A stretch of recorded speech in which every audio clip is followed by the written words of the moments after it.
Hello everyone, this is Ashish Garg. Chemistry time channel में आपका स्वागत है। तो आज वाली क्लास में हम केमिकल इक्विलिब्रियम का लेक्चर नंबर 2 डिस्कस करने वाले हैं, जिसमें हम डिस्कस करेंगे graphical representation between the rate and the time, concentration and the time and the characteristics of the equilibrium constant. Previous lecture यदि आपने नहीं देखा है तो आप एक बार प्रीवियस लेक्चर जरूर देखिएगा, जिसमें हमने डिस्कस किया था लॉ ऑफ मास एक्शन के बारे में। राइट बेटा, चलिए स्टार्ट करते हैं। सबसे पहले graphical representation between rate versus time. सबसे पहले अपन डिस्कस करने वाले हैं, यदि हम रेट वर्सेस टाइम का ग्राफ बनाते हैं तो बेटा वो कैसा दिखेगा। समझिएगा बिल्कुल ध्यान से, बहुत आसान टॉपिक है। स्टार्ट करते हैं। मान लो बेटा आपको एक इक्वेशन दिया गया है, ए इट इज गिविंग बी। ये भी आपका गैसियस फॉर्म में है बेटा, ये भी आपका गैसियस फॉर्म में है। राइट बेटा, this is RF, this is RB. I can write RF is directly proportional to activity of A raised to the power its stoichiometric coefficient, that is 1. If I write RB, that is directly proportional to activity of B raised to the power its stoichiometric coefficient. Right बेटा, इसको आप इस तरीका से भी लिख सकते हैं, RF is equal to KF activity of A, this is RB is equal to KB, that is activity of B। ये चीज हम प्रीवियस क्लास में डिस्कस कर चुके हैं। स्टार्ट करें, स्टार्ट करते हैं। मान लो बेटा मैं बात करता हूं at time t is equal to 0 पे। राइट बेटा, मुझे बताइए 0 टाइम पे क्या चीज प्रेजेंट होगी। ऑब्वियसली आप बोलेंगे 0 टाइम पे आपके पास रिएक्टेंट प्रेजेंट होगा। राइट बेटा, मतलब I can say at time t is equal to 0 concentration of A will be maximum and concentration of B will be equal to 0। हमने 0 टाइम का बात किया है, और 0 टाइम की यदि मैं बात करूं, हम मान के चल रहे हैं मैं A से रिएक्शन को स्टार्ट कर रहा हूं। राइट, तो 0 टाइम पे खाली क्या प्रेजेंट होगा, A प्रेजेंट होगा। At time t is equal to 0 B कितना होगा, 0 होगा। बेटा जैसे जैसे टाइम आगे बढ़ेगा, टाइम आ गया t is equal to 5 minutes. 5 minute के बाद क्या होगा, रिएक्टेंट रिएक्ट करेगा, प्रोडक्ट बनना स्टार्ट होगा, मतलब कॉन्सेंट्रेशन ऑफ A क्या करेगा बेटा, डिक्रीज करेगा। What about B? Concentration of जो B है बेटा वो इंक्रीज करेगा। ये बात तो आपको क्लियर होगी। मतलब जैसे जैसे आप 0 टाइम से आगे मूव करेंगे, रिएक्टेंट का कंसंट्रेशन डिक्रीज करेगा, प्रोडक्ट का कंसंट्रेशन इंक्रीज करेगा। राइट बेटा, at time t is equal to T equilibrium. मान लो आपके पास बेटा इक्विलिब्रियम टाइम आ चुका है। राइट, तो इक्विलिब्रियम पे क्या होगा, RF जो होता है, चलिए इक्विलिब्रियम पे क्या होगा, concentration of A and B are constant और it can be equal also. बेटा 0 टाइम का यदि मैं बात करूं तो जो A और B का कंसंट्रेशन होगा, या तो वो कांस्टेंट हो जाएगा या फिर वो इक्वल हो जाएगा। बिकॉज आप जानते हैं इक्विलिब्रियम टाइम पे जिस रेट से रिएक्टेंट रिएक्ट करके प्रोडक्ट बनाता है, उसी रेट से प्रोडक्ट किस में कन्वर्ट होता है बेटा, रिएक्टेंट में। आगे चलते हैं। मुझे ये बताइए, यदि मैं जीरो टाइम का बात करूं तो मैं आरएफ के ऊपर कमेंट करना चाहता हूं at time t is equal to 0। अब आरएफ बेटा किस पे डिपेंड करता है? ए की कॉन्सेंट्रेशन पे डिपेंड करता है, राइट और नो? तो मुझे एक बात बताइए, जीरो टाइम पे आरएफ का वैल्यू क्या होगा? यदि जीरो टाइम पे ए मैक्सिमम है तो आप बोलेंगे बेटा जो आरएफ होगा वो मैक्सिमम हो। आरबी क्या होगा बेटा? आरबी का वैल्यू तो 0 होगा, राइट और नो? बिकॉज जीरो टाइम पे बी का कंसंट्रेशन क्या मान के चल रहे हैं? 0 मान के चल रहे हैं, राइट? जैसे जैसे टाइम आगे बढ़ेगा वैसे वैसे ए डिक्रीज करेगा, और बेटा यदि ए डिक्रीज करेगा तो आरएफ का वैल्यू क्या करेगा? डिक्रीज करेगा, मतलब आरएफ का वैल्यू डिक्रीज करेगा। व्हाट अबाउट आरबी बेटा? आरबी का वैल्यू इंक्रीज करेगा। क्या ये बात आपको समझ आ रही है? जैसे जैसे टाइम आगे बढ़ेगा आरएफ घटेगा, आरबी बढ़ेगा, और जैसे ही आप इक्विलिब्रियम पे आ जाओगे तो क्या होगा? आरएफ का वैल्यू आरबी के इक्वल होगा। जिस रिएक्शन से रिएक्शन फॉरवर्ड डायरेक्शन में जा रही है उसी रेट से रिएक्शन बेटा किस डायरेक्शन में आएगी? Backward direction, right? तो ये एक छोटा सा कंक्लूजन है, जीरो टाइम पे आरएफ का वैल्यू मैक्सिमम होता है, टाइम बढ़ने के साथ साथ आरएफ डिक्रीज करता है और आरबी का वैल्यू बेटा इंक्रीज करता है। चलिए आगे देखिएगा और मेरी बात ध्यान से सुनिएगा। मैं ग्राफ बनाने की कोशिश कर रहा हूं, सुनिएगा ध्यान से बेटा। मैं ग्राफ बनाने जा रहा हूं रेट वर्सेस टाइम का। ये आपका जीरो टाइम है और ये मान लो आपका टाइम तो 0 ही है, तो इस पॉइंट पे क्या मैं रेट आरबी लिख सकता हूं? मतलब जीरो टाइम पे आरबी का वैल्यू क्या होगा? 0 होगा। क्या इस पॉइंट पे मैं ये आरएफ लिख सकता हूं? बिकॉज आरएफ का वैल्यू जीरो टाइम पे अभी क्या देखा? मैक्सिमम होगा। जैसे जैसे टाइम आगे बढ़ेगा आरबी का वैल्यू बढ़ेगा, जैसे जैसे टाइम आगे बढ़ेगा आरबी का वैल्यू बढ़ेगा, जैसे जैसे टाइम आगे बढ़ेगा आरएफ का वैल्यू डिक्रीज करेगा, और बेटा एक पॉइंट आ जाएगा दिस पर्टिकुलर पॉइंट जहां पे आरएफ का वैल्यू आरबी के इक्वल होगा, और इस पर्टिकुलर पॉइंट के कोरस्पॉन्डिंग टाइम को आप क्या बोलोगे? Time of equilibrium. मतलब बोलोगे इस पर्टिकुलर पॉइंट पे आरएफ का वैल्यू आरबी के इक्वल हो गया है, मतलब क्या हुआ बेटा? इक्विलिब्रियम आपको अचीव हो गया है, राइट सर? आगे बढ़े। कई बार पूछ लेता है क्या ये वाला ग्राफ सही है? ये बेटा रेट का कर्व है, ये आपका टाइम का कर्व है। कई बार ग्राफ ऐसा देता है, आरबी है, ये आरएफ है, टाइम के साथ ये बढ़ रहा है, ये भी टाइम के साथ ये घट रहा है। बोलेगा is this curve is correct? Answer आएगा ये कर्व करेक्ट नहीं है, बिकॉज हमने बोला इक्विलिब्रियम टाइम पे रेट कभी कांस्टेंट नहीं होता है, रेट हमेशा क्या होता है बेटा? इक्वल होता है। चलें आगे चलते हैं, सुनिएगा ध्यान से। दूसरा कर्व मैं बनाने जा रहा हूं कॉन्सेंट्रेशन वर्सेस टाइम का कर्व, और वो कर्व कैसा दिखेगा उसे समझना जरूरी है। देखो बेटा, ये आपका लिखा है कॉन्सेंट्रेशन, ये आपका लिखा है बेटा टाइम। बहुत आसान चीज है।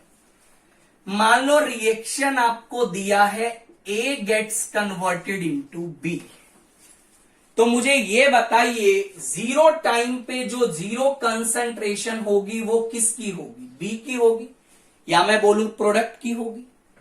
और बेटा जीरो टाइम पे मैक्सिमम कंसंट्रेशन किसका होगा? ए का होगा। ये बात तो क्लियर है।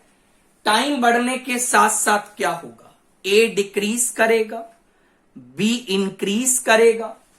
बेटा टाइम बढ़ने के साथ साथ ए डिक्रीज करेगा, बी आपका इंक्रीज करेगा। तो बहुत सारा पॉसिबिलिटी है।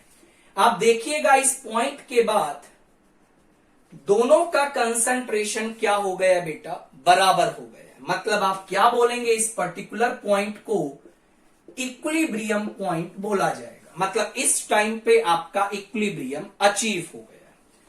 या फिर आप कर्व को बेटा इस तरीका से भी सोच सकते हो, ये आपका कॉन्सेंट्रेशन है, ये आपका बेटा टाइम का कर्व है। This is B, this is A. Time बढ़ने के साथ साथ ये बढ़ेगा, टाइम बढ़ने के साथ साथ बी बढ़ेगा, ए क्या करेगा बेटा, घटेगा। और एट इक्विलिब्रियम पॉइंट दोनों का कंसंट्रेशन क्या हो जाएगा बेटा, कांस्टेंट। या फिर आप कर्व को कुछ इस तरीका से भी बेटा सोच सकते हो। हमने बोला कॉन्सेंट्रेशन इक्वल भी हो सकता है। ये आपका बेटा बी का पॉइंट है, ये आपका बेटा जो है वो ए का पॉइंट है। टाइम बढ़ेगा तो बी बढ़ेगा, टाइम बढ़ेगा तो ए घटेगा। तो ऐसा हो सकता है इक्विलिब्रियम पॉइंट पे कॉन्सेंट्रेशन इक्वल भी हो जाए। तो ध्यान रखना, यदि मैं कॉन्सेंट्रेशन वर्सेस टाइम कर्व की बात करता हूं तो उस पर्टिकुलर केस में बेटा ये तीनों कर्व्स आपके करेक्ट हैं। आप तीनों में से कोई भी कर्व को ड्रॉ कर सकते हैं। So this is a graphical representation of rate और concentration with time. Right sir, आगे बढ़ते हैं। सुनिएगा ध्यान से, मेरी बात को ध्यान से सुनिएगा बेटा। जैसे मान लो हमने इक्वेशन लिया A plus B, it is giving C plus D. Right बेटा, ये आपका आर एफ लिखा है, ये आपका आर बी लिखा है। बहुत बढ़िया। यदि मैं बोलूं R F according to law of mass action क्या होगा, activity of A raised to the power its stoichiometric coefficient.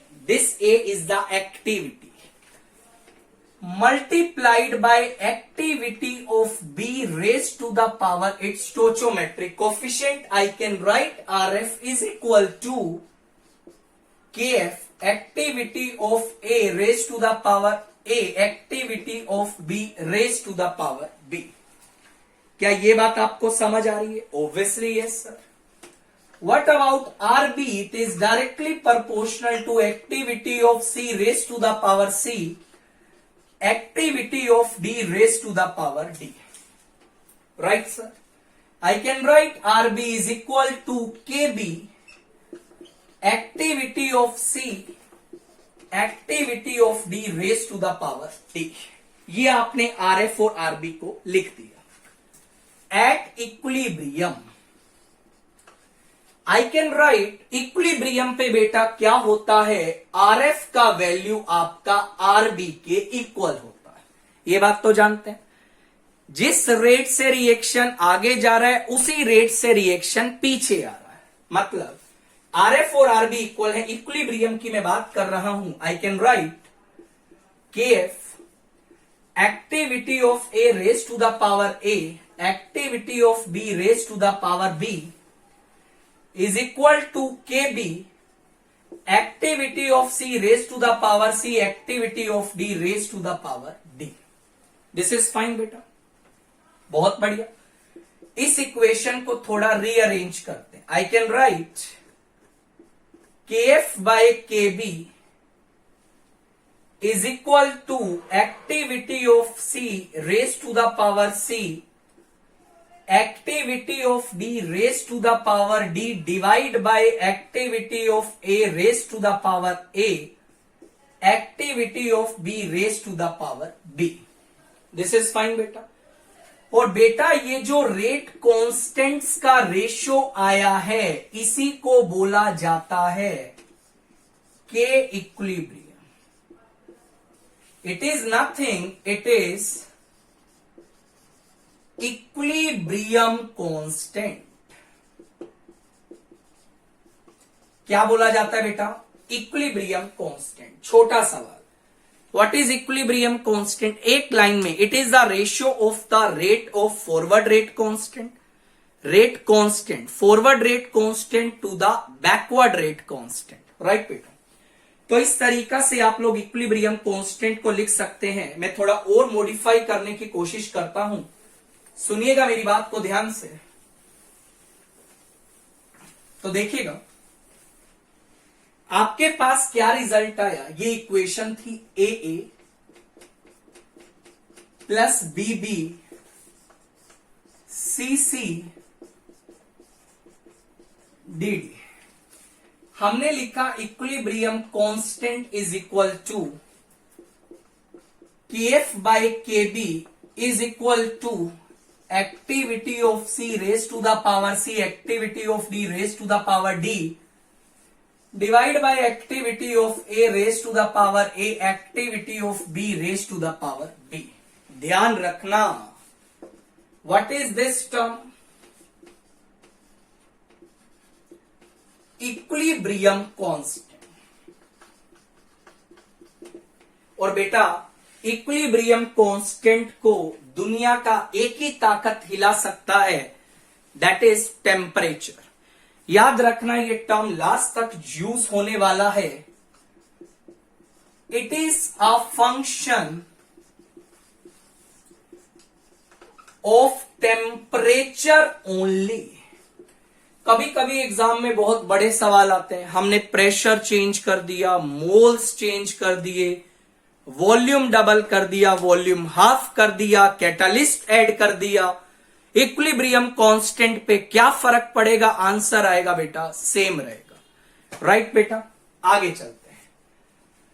सो ये आपका बेटा खत्म होता है इक्विलिब्रियम कांस्टेंट अपन कैसे लिखते हैं. राइट? और इसको आप डिफाइन भी कर सकते हैं. जैसे इक्विलिब्रियम कांस्टेंट जो होते हैं वो दो ही होते हैं. सुनो ध्यान से, ये इक्वेशन है सी सी प्लस डी डी, एक आपका होता है के सी. व्हाट इज दिस बेटा? Equilibrium constant. राइट? यहां पे आप एक्टिविटी को रिप्लेस करते हैं कॉन्सेंट्रेशन से. किससे रिप्लेस करते हैं बेटा? Concentration. I can write concentration of C raised to the power C, concentration of D raised to the power D, divide by concentration of A raised to the power A, concentration of B raised to the power B. ध्यान रखना, activity को आप लोग किससे replace करते हैं बेटा? Concentration से रिप्लेस करते हैं. राइट बेटा? आगे स्टार्ट करें. सुनिएगा, डेफिनेशन देख लीजिए एक बार. एक आप डिफाइन करते हैं KP.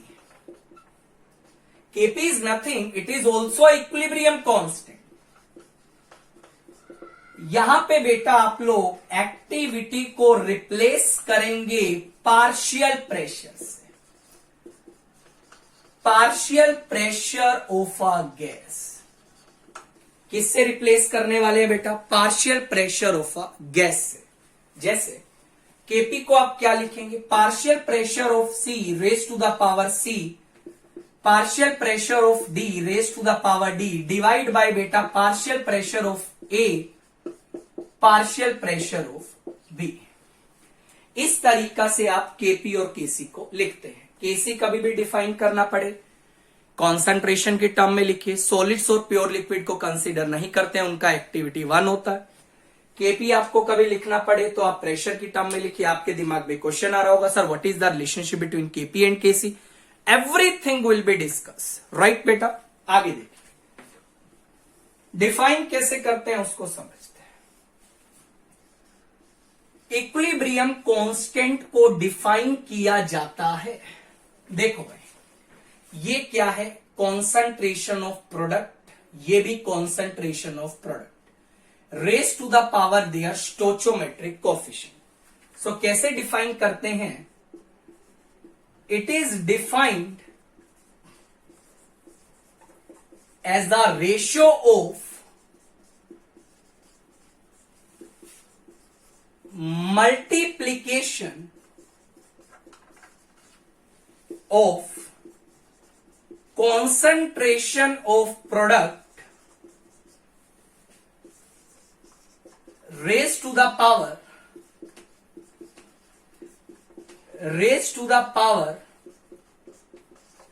its stoichiometric coefficient to the multiplication of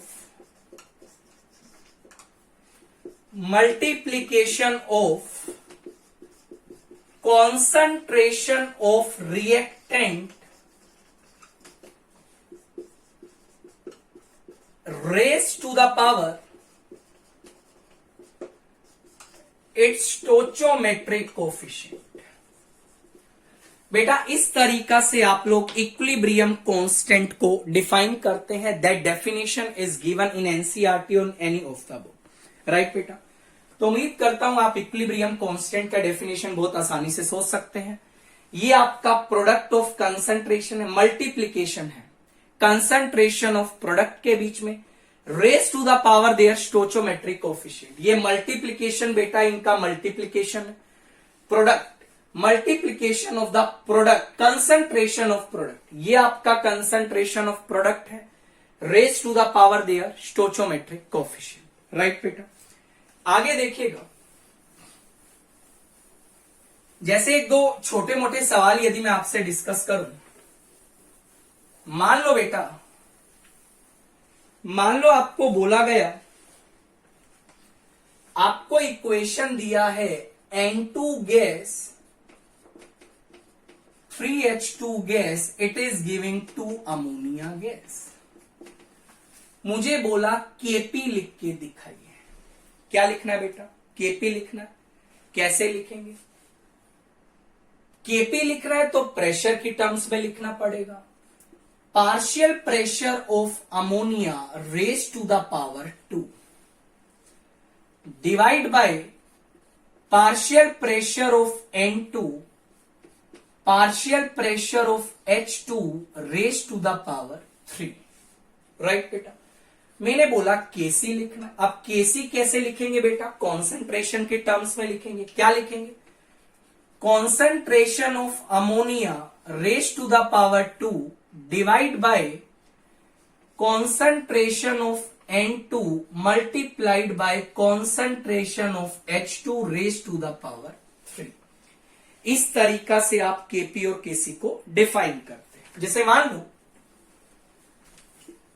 आपको इक्वेशन दी है half H2 gas half I2 gas combine करके दे रहा है बेटा HI गैस। मुझे बोला Kc लिखिए। बहुत सिंपल है, पहले प्रोडक्ट पे जाइए।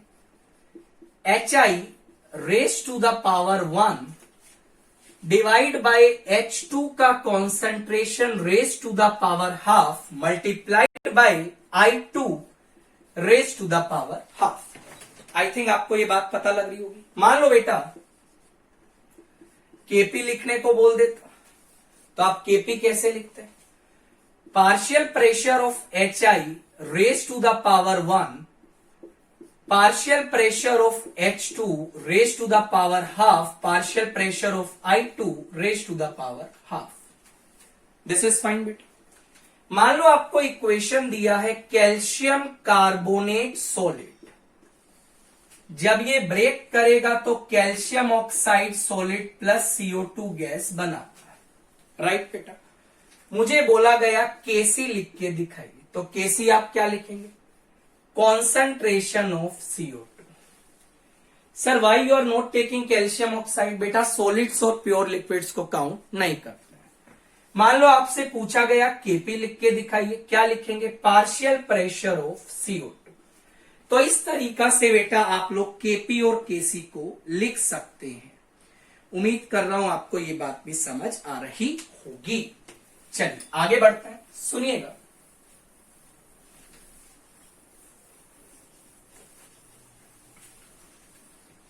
सुनिएगा बेटा,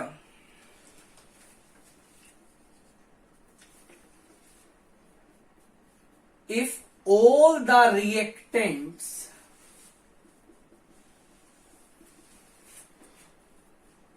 and products are in the gaseous phase, then the reversible reaction will be carried out in closed container। ये बात बहुत ऑब्वियस भी है, यदि सभी रिएक्टेंट और प्रोडक्ट्स आपके गैसियस फॉर्म में दिए गए हैं तो वो रिएक्शन बेटा आपकी क्या होती है, जल्दी बताएं। वो रिएक्शन क्या होती है बेटा, क्लोज्ड कंटेनर में कैरिड आउट करवाई जाती है। Rights, if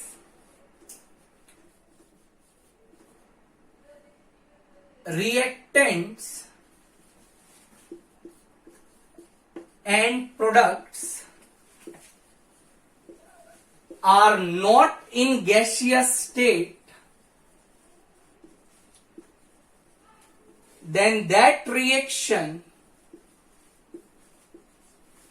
can also be carried out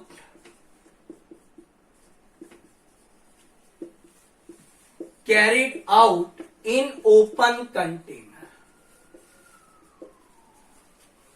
ये बात बहुत ऑब्वियस भी है, मैं आपको इस बात का मतलब समझा देता हूं। बेटा मान लो रिएक्टेंट और प्रोडक्ट में से कोई भी चीज गैसियस है, तो उस रिएक्शन को आप ओपन कंटेनर में नहीं करवा सकते। What's the reason? बेटा गैस है तो ओपन कंटेनर में गैस क्या होगा, भाग जाएगी। और यदि गैस भाग जाएगी तो इक्विलिब्रियम रहेगा ही नहीं, इक्विलिब्रियम डिस्टर्ब हो जाएगा, रिएक्टेंट या प्रोडक्ट भाग जाएगा। दैट्स व्हाई ऐसी रिवर्सिबल रिएक्शन को बेटा आपको क्लोज्ड कंटेनर में करवाना पड़ता है। राइट, आगे चले, स्टार्ट करते हैं आगे। देखिएगा बेटा, बहुत इंपॉर्टेंट पार्ट पे जंप कर रहे हैं, दैट इज क्या,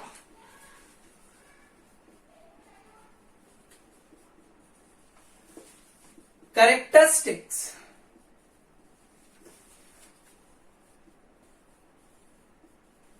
of equilibrium constant।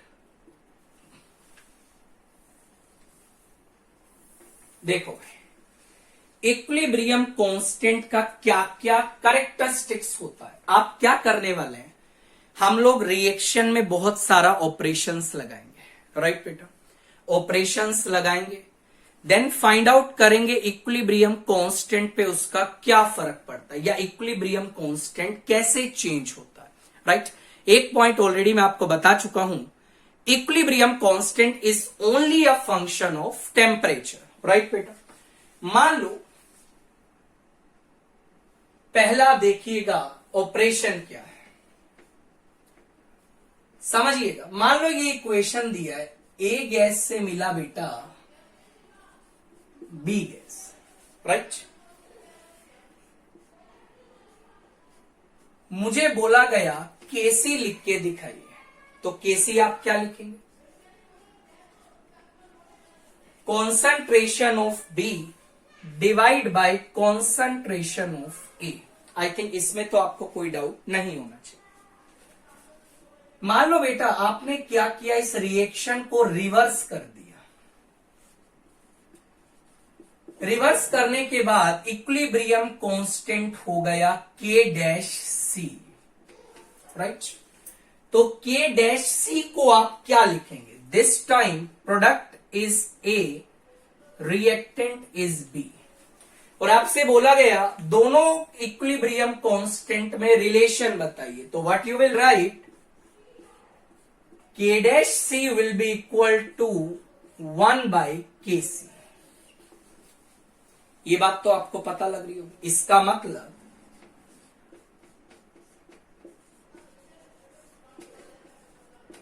if any equilibrium reaction is reversed, then equilibrium constant gets inverse। बेटा जब भी आप किसी इक्विलिब्रियम कांस्टेंट को रिवर्स करके लिखते हैं तो जो इक्विलिब्रियम कांस्टेंट होता है वो बेटा इनवर्स हो जाता है। Right sir, this is the first operation that I am doing. चलते हैं सेकंड पॉसिबिलिटी के ऊपर। मेरी बात सुनिए। मान लो आपने क्या किया, इस रिएक्शन को किसी फैक्टर से मल्टीप्लाई कर दिया। मान लो बेटा इस रिएक्शन को आपने 2 से मल्टीप्लाई कर दिया, तो आपके पास रिजल्टेंट रिएक्शन ये बन जाएगा। मैंने बोला इस रिएक्शन का इक्विलिब्रियम कांस्टेंट हो गया K डैश सी, और बेटा K डैश सी को आप क्या लिखेंगे, concentration of B raise to the power 2 divide by concentration of A raise to the power 2। अब आपको बोला गया K डैश सी और KC में क्या रिलेशन होगा। ऑब्वियसली आपको रिलेशन दिखाई दे रहा, स्ट्रेट रिलेशन है K dash C is equal to KC square. इसका मतलब क्या है, if any equilibrium reaction is multiplied by some factor like 2 in this particular case, then that factor will go in the power of previous equilibrium constant। बेटा यदि आप किसी equilibrium reaction को किसी फैक्टर से मल्टीप्लाई करते हैं तो वो जो फैक्टर होता है प्रीवियस इक्विलिब्रियम कांस्टेंट की पावर में चला जाता है। सो this is the second operation that I am doing. Right बेटा, ऑपरेशन नंबर 3 पे चलते हैं। मेरी बात सुनिएगा ध्यान से। लेट अस सपोज आपके पास एक और इक्वेशन दिया है, C gas it is giving D gas. मान लो ये इक्विलिब्रियम कांस्टेंट K1 मान लेते हैं, ये इक्विलिब्रियम कांस्टेंट मान लो K2 है, that is D divide by C। This is fine. हमने क्या किया, इन दोनों को ऐड कर दिया। ये इक्वेशन 1 है, ये इक्वेशन 2 है। 1 + 2 किया तो बनेगा A gas plus C gas, it is giving B gas plus D gas. Right बेटा, इसका इक्विलिब्रियम कांस्टेंट मान लो K है।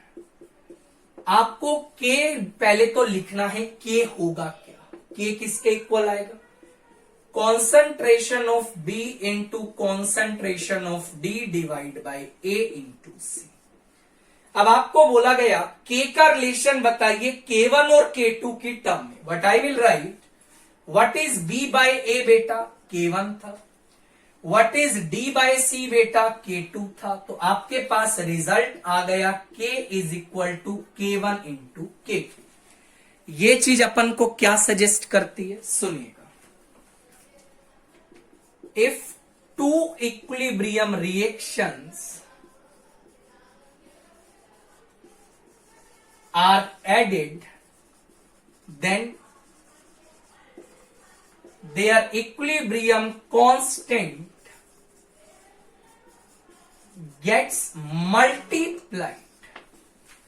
बेटा यदि 2 इक्विलिब्रियम रिएक्शंस को आप ऐड करते हैं तो उनका इक्विलिब्रियम कांस्टेंट जो होता है वो बेटा क्या हो जाता है, मल्टीप्लाई हो जाता है। राइट बेटा, तो ये आपकी कुछ इक्विलिब्रियम कांस्टेंट की कैरेक्टरिस्टिक्स है। सर क्वेश्चंस कैसे आते हैं मैं आपको समझाता हूं बेटा, सुनिएगा। आईआईटी में एक सवाल आया हुआ है, पहले तो उसे ही डिस्कस कर लेते हैं। बहुत सिंपल सवाल है, सुनिएगा। आपको बोला गया था 2SO2 gas combines with O2 gas, it produce sulfur trioxide। बोला गया था इस रिएक्शन का जो इक्विलिब्रियम कांस्टेंट है वो आपको दिया था 49। ये क्वेश्चन ऑलरेडी आपका एग्जाम में आ चुका है और आपसे पूछा गया था find out the equilibrium constant for this particular reaction. ये आपसे पूछा गया। सबसे पहले बेटा आपको करना क्या है, बिल्कुल ध्यान से सुनना मेरी बात को। बच्चा ये क्वेश्चन भी गलत करके आ जाता है, सुनिएगा ध्यान से। यहां SO3 कहां लगा है, राइट में लगा, और यहां SO3 कहां लिखा है, लेफ्ट में लिखा है। आप क्या करिए, ये जो इक्वेशन है इसको आप इस फॉर्म में लाने का कोशिश करिए। सबसे पहले आपने क्या किया होगा, इस इक्वेशन को, मान लो ये इक्वेशन 1 है, रिवर्स इक्वेशन 1 रिवर्स करेंगे, it will become 2SO3 gas 2SO2 gas plus O2 gas. इसका जो इक्विलिब्रियम कांस्टेंट आएगा double dash, that is 1/49। Because जब आप किसी इक्विलिब्रियम रिएक्शन को रिवर्स करते हैं तो उसका इक्विलिब्रियम कांस्टेंट बेटा क्या हो जाता है, इनवर्स हो जाता है, राइट सर। अब क्या करिए, यहां SO3 के आगे जो स्टोचोमेट्रिक कोफिशिएंट लगा है वो 1 लगा है, यहां पे स्टोचोमेट्रिक कोफिशिएंट क्या लगा है, 2 लगा है। इसका मतलब इस इक्वेशन को आपको 2 से डिवाइड करना पड़ेगा, या मैं बोलूं 1/2 से मल्टीप्लाई करना पड़ेगा, वन एंड द सेम। मान लो बेटा ये इक्वेशन आपकी 2 है, multiply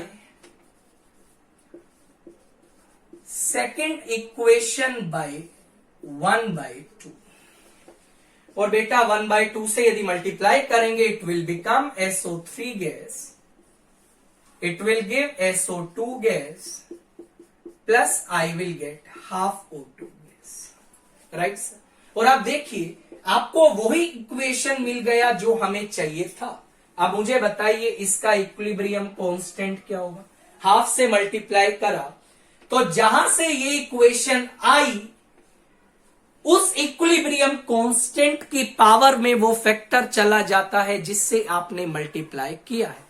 what's the result that I have 1/49 raise to the power 1/2 k triple dash will become 1/7। तो इस तरीका से बेटा आप आंसर को क्या करेंगे, अप्रोच करेंगे। तो ये 1/7 is the correct answer, right sir.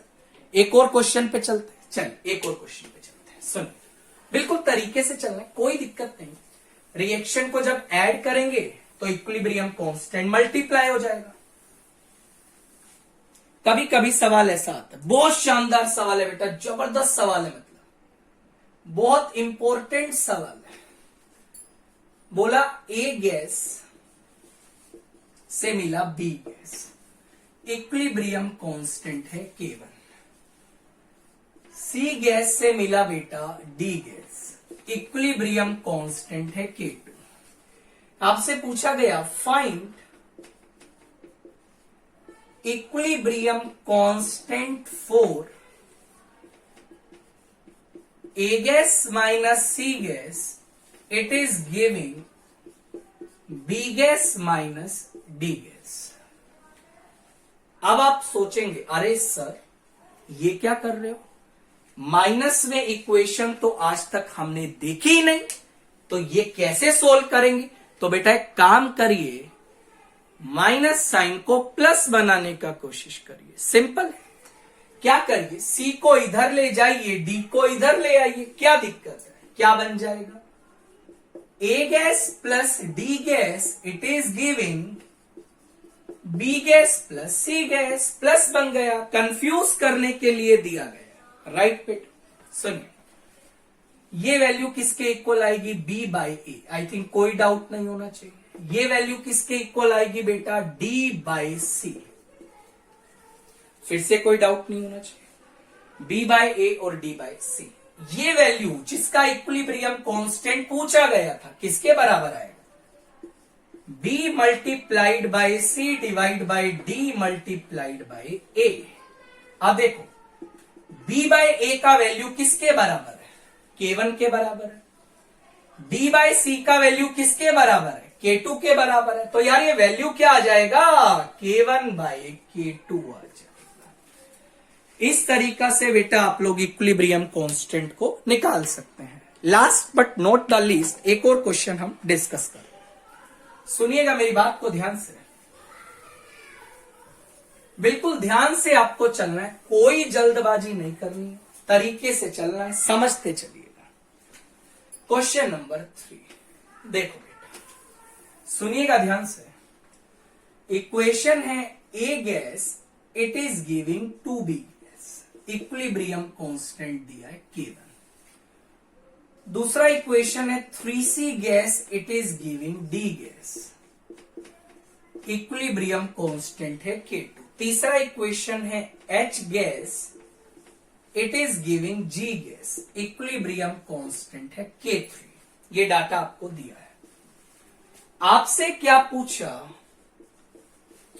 Find out the equilibrium constant, समझिएगा 4।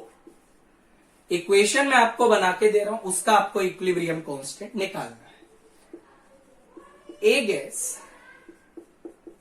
Plus D gas plus G gas it is giving that is 2b gas plus 3c gas plus h gas. इसका equilibrium constant निकालना है। थोड़ा ध्यान से देखिएगा, आपको ऐसा महसूस होगा, मान लो ये इक्वेशन 1 है, ये 2 है, ये 3 है, आपको ऐसा महसूस होगा फर्स्ट इक्वेशन में आप reverse of second and third को ऐड कर दीजिए। यदि आप फर्स्ट इक्वेशन में रिवर्स और सेकंड और थर्ड को ऐड करेंगे then you will get the required equation which I want, right बेटा। अब देखो पहला इक्वेशन, इस रिएक्शन का इक्विलिब्रियम कांस्टेंट मान लो K है, कैपिटल K, राइट बेटा।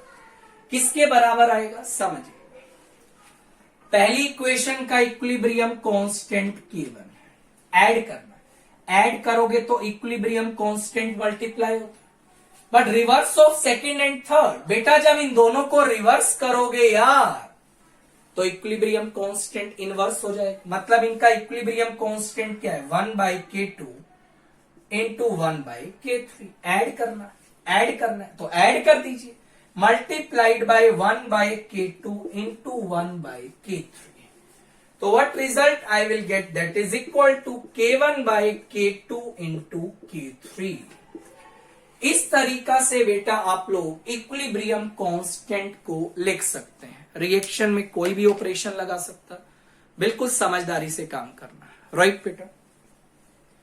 सो इस तरीका से आप डील कर सकते हैं। उम्मीद करता हूं आपको वीडियो काफी अच्छा लगा होगा। वीडियो अच्छा लगा तो चैनल को लाइक करिएगा, सब्सक्राइब करना मत भूलिएगा। आप लोग अपना ध्यान रखिए बच्चा, टेक केयर, बाय।